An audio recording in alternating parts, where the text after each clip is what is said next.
afaka nahatratra izao fotoana izao.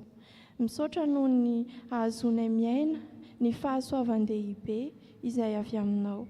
Mba ho feno fiderana sy fankasitrahana izahay noho ny fanatrehanao anay. Ka izay rehetra ataonay anie dia hisehoany voninahitrao ary ho anitra hankasitrahana eo anatrehanao. Ataonay ny vavakay amin'ny anaran'i Jesosy Kristy mpamonjy anay. Amen. Afaka mipetraka ny fiangonana. Tonga amin'ny fotoana hiainona ny tenin'Andriamanitra isika ry havana, ka mialohan'izay dia ataontsika ny hira ao amin'ny fihirana FFPM laharana faha 480 ny andiny voalohany ihany.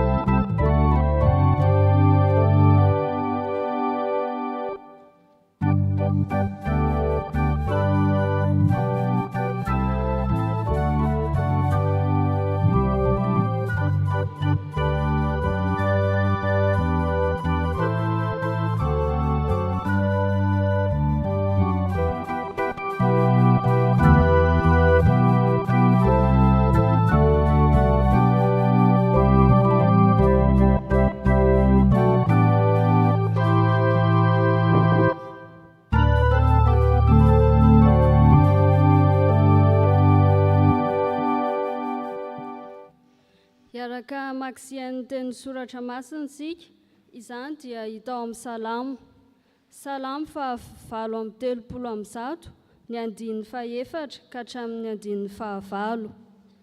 Salamo fa 7:30 ny andininy faha-4 ka hatramin'ny andininy faha-9. Vakiana amin'ny anaran'i Jesosy. Jehova hideranao ny mpanjaka rehetra amin'ny tany, fa handren-teny ny vavanao izy. Eny, ihirany amin'ny lalan'i Jehova izy, fa lehibe ny voninahitry Jehova. Fa na dia avo aza Jehova, dia mijery ny ambany toetra, ary mpiavonavina fahatany eny lavitra eny. Na dia handeha eo amin'ny fahoriana aza aho, dia hamelona ianao. Haniditra ny tananao anohitra ny fahatezeran'ny fahavaloko ianao, ary hamonjy ahy ny tananao ankavanana.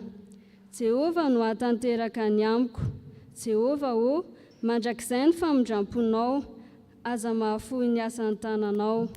Amen.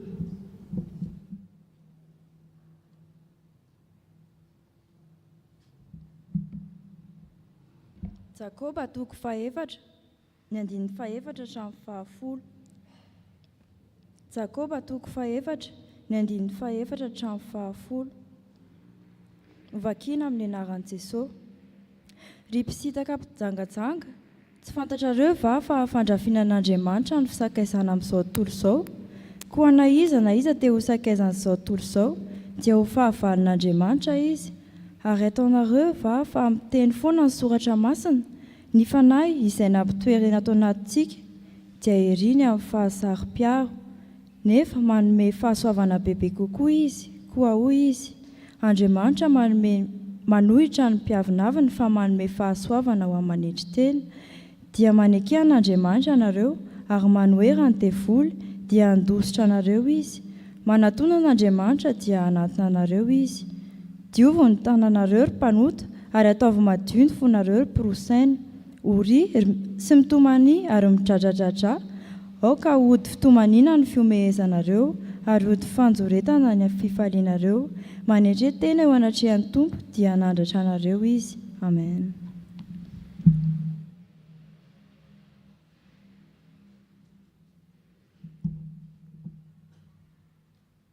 Iaraky-tsangantsika hitsena ny filazantsara.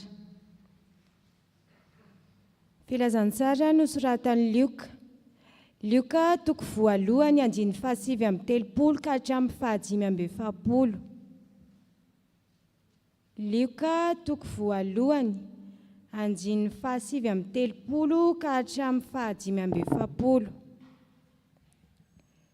Rehefa hita dia vakiana amin'ny anaran'i Jesosy. Ary Maria niainga tamin'izany andro izany, ka nandeha faingana ho any amin'ny tany havoana, ho ao an-tanàna anankiray any Joda. Ary niditra tao an-trano Zakaria izy ka niarahaba an'i Elizabeta. Ary rehefa reny Elizabeta ny fiarabany Maria dia nibitaka ny zaza tao an-kibony. Ary nofenoiny fanahy masina Elizabeta dia niantso tamin'ny feo mahery hoe izy: voataisa amin'ny vehivavy ianao ary voatany ateraky ny kibonao. Avy aiza no ahatongavan'izao amiko no mba vangin'ny reniny tompoko ao? Fa indro raha vao reniny sofiko ny feon'ny fiarabanao dia nibitaka noho ny hafaliana ny zaza ato an-kiboko. Ary sambatra ianao izay nino fa efaina izay zavatra nampilazan'ny tompo taminao. Izay masina manimasinana amin'ny fahamarinana, ny teninao ny fahamarinana. Amen.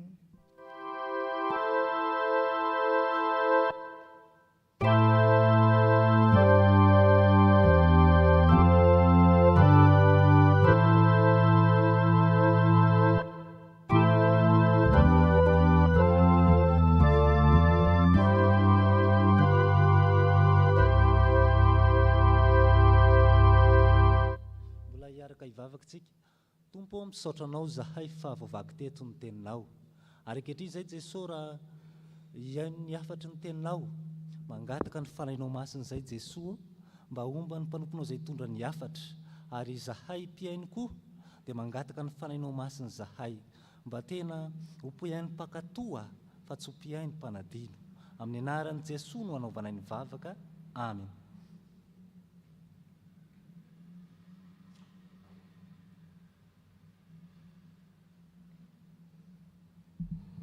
Petraka ny fiongana.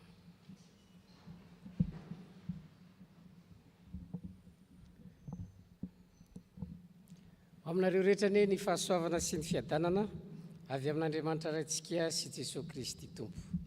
Ny filazantsara araka ny Lioka toko voalohany ny andininy 7:30 ka hatramin'ny andininy 5:70 izay efa novakiana tamintsika teo no angalantsika ny afatry ny tenin'Andriamanitra. Maria voanandre ny tenin'ny anjely nampanantena ny amin'ny haterahan'ny Jesosy dia niazakazaka nakany amin'ny Elizabeta rahavaviny. Fa naninona moa no nahatonga ny Maria nakany amin'ny Elizabeta? Nakany izy satria nisalasala izy ny amin'ny hoe izy tokoa ve no hitondra an'ilay Mesia, hitondra kibo an'ilay zanak'Andriamanitra. Ny fandresen'ny lahatra izay nataon'ilay anjely dia hoe indro Elizabeta havanao dia efa mitoejaja koa na dia efa antitra azy izy. Ilazana fa hoe misy asan'Andriamanitra ao, misy asan'ny fanahy masina izay tsy takatry ny saina. Ka eto rehefa nampanantenaina ny amin'ny fahaterahan'i Kristy, inona no zavatra mitranga raha ny hitantsika eto amin'ny soratra masina? Zavatra voalohany dia zao hoe mitondra fifaliana. Ny fampanantenana ny fahaterahan'i Kristy dia mitondra fifaliana. Hitantsika izany eo amin'ny andininy 2:40. Andeha raha tsika rehetra mamaky ny andininy 2:40 amin'ny anaran'ny Tompo. Ary rehefa reny Elizabeta fiaraban'i Maria dia nibitaka ny zaza tao an-kibony ary dia nofenona ny fanahy masina Elizabeta. Any amin'ny andininy 4:40 io dia mbola hamafisiny ny soratra masina. Andao iarahantsika rehetra mamaky ihany ny andininy 4:40 amin'ny anaran'ny Tompo. Fa indro raha voareny sofiko ny feon'ny fiarabanao dia nibitaka noho ny hafaliana ny zaza ato an-kiboko. Eo zany dia zao hoe zaza firy volana moa io? 9 bolana. Ilay zaza 9 bolana zany vao nahita ny Maria mitondra an-kibo any Jesosy dia nibitaka noho ny hafaliana. Ny antony dia zao: ay zany na ny zaza ao anaty kibo aza rehefa mandre ny amin'ny Kristy ary vangin'i Kristy dia mahita fifaliana. Maika moa fa Elizabeta hitantsika fa eo amin'ny andininy 7:70 dia mahita tsika hoe ay Elizabeta koa feno fifaliana tao anatiny ary ny teny mihitsy hoe avy aiza no atongavan'izao amiko no mba vangininy reniny tompo aho. Ilazana hoe na Elizabeta na ny zaza tao an-kibony dia feno fifaliana. Ny soratra masina zany eto mampianatra amintsika hoe ny fampanantenana na ny fahatongavan'i Kristy dia mitondra fifaliana. Izavy le olona faly teo, Elizabeta ny zaza tao an-kibony. Ilazana zany hoe ny sokajiny olona rehetra na ny zaza mbola ny ankibo aza rehefa mandre ny amin'ny fahatongavan'i Kristy, ny fahaterahan'i Kristy dia feno fifaliana. Indrindra moa fa ny olona izay mahatsapa sy mahafantatra ny asarobidin'izany fahatongavan'i Kristy zany dia feno fifaliana. Ary zany no afatra ho antsika dia zao hoe ny fankalazantsika an'Andriamanitra noho ny nahaterahan'i Kristy dia mitondra fifaliana ho antsika. Amin'ny fiainantsika zany dia zao hoe na inona aloha ny zavatra mitranga dia izao misy fifaliana vokatry ny fahaterahan'i Kristy. Ary zany fahaterahan'i Kristy zany mahatonga antsika tsy ho kivy amin'ny fiatrehana ny zava-misy eo amin'ny fiainana, satria Jesosy Kristy mamangy antsika ilay tompo tonga miara-monina amintsika hitondra famonjena sy fanafahana ho antsika. Ary zay no antony ilay